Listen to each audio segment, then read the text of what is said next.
আসসালামু আলাইকুম। আপনারা কেমন আছেন? আশা করি ভালো আছেন। তো আজকে ছোট্ট একটা রেসিপি নিয়ে আপনাদের মাঝে হাজির হলাম তোয়া ব্লগিং থেকে। তো আমি আপনাদেরই বোন তোয়া ব্লগিং চ্যানেল থেকে চলে আসলাম আপনাদের মাঝে ছোট্ট একটা রেসিপি নিয়ে। তো এখানে দেখতে পাচ্ছেন রেসিপির জন্য উপকরণগুলো কী নিয়েছি 250 গ্রাম চাল, 3টা কলার জন্য 250 গ্রাম চাল নিয়েছি। চালটা আমি ঘন্টা দেড়েকের মতো ভেজে রেখেছিলাম। এখন আমি এখানে চালটা সুন্দর করে পরিষ্কার করে ধুয়ে একটা ব্লেন্ডার জারে তুলে নিলাম। আর 3টা কলা আমি ছিলে এর মধ্যে দিয়ে দিলাম। তো কলাগুলা 3টা ছিলা হয়ে গেছে, আমি চালের মধ্যে দিয়ে দিলাম। আর একটা ডিম ফেটে রেখেছিলাম, সেই ডিমটা দিয়ে দিলাম। তো এখন দিয়ে দেবো একটু কর্নফ্লাওয়ার, আর সাথে দিয়ে দেবো একটু বেকিং পাউডার। বেকিং সোডা দিলেও হবে, বেকিং পাউডার দিলেও হবে। তো দিয়ে দেবেন স্বাদ মতো লবণ, আর দিয়ে দেবেন পরিমাণ মতো চিনি।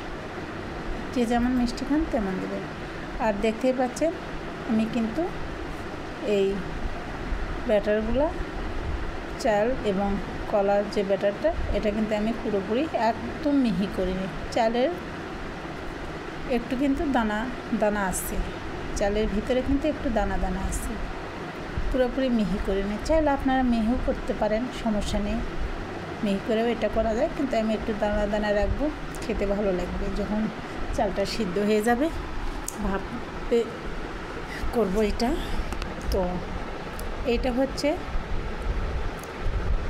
ভাপা কলা পিঠা, ভাপা কলা পিঠা।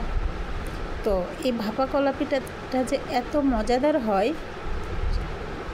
তো চাইলে কিন্তু আপনারা ভাপে নেওয়ার পর ঠান্ডা হয়ে গেলে প্লেট থেকে উঠিয়ে নিয়ে সুন্দরভাবে টুকরো টুকরো করে কেটে নর্মাল ফ্রিজে রেখে দিতে পারেন।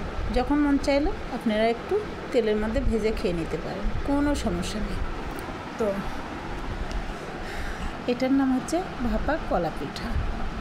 তো এখন আমি পিৎজা প্লেট নিয়েছি, পিৎজা প্লেটের মধ্যে একটু তেল দিয়ে ব্রাশ করে নিচ্ছি। তো সুন্দরভাবে সব সাইড আমার ব্রাশ করে নেওয়া হয়ে গেছে। এখন আমি ব্যাটারগুলো ঢেলে দেবো। তেমন কোনো স্পেশাল উপকরণ লাগে না, আর এটা সবাই পাবে, একবার দেখলে সবাই পাবে। আর এটা খেতে কিন্তু এত মজা হয়, একটা লোভনীয় পিঠা, এটা আমার আগে জানা ছিল না। তো আপনারা চাইলে কিন্তু খুব সহজেই পিঠাটা বানিয়ে নিতে পারেন, আর খেয়ে একবার টেস্ট করবেন।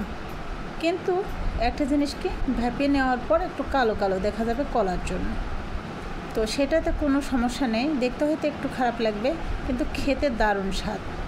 তো দেখেন হয়ে গেছে, ওই যে বললাম একটু কালো কালো লাগবে, আমি কোনো কালার ইউজ করিনি জন্য একটু কালো কালো লাগতেছে, কারণ রিয়েল কালারটাই এখানে চলে আসছে।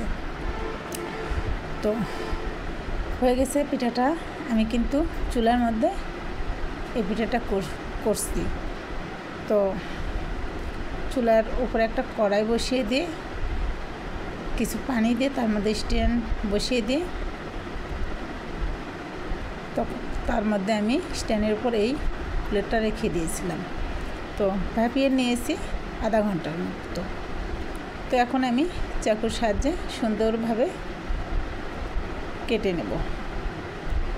তো আপনারা কালারও ইউজ করতে পারেন, যদি এইভাবে না দেখতে ভালো লাগে তাহলে কালার ইউজ করতে পারেন, সমস্যা নেই। অরেঞ্জ কালার কিংবা কোনো ফুড কালার ইউজ করতে পারেন।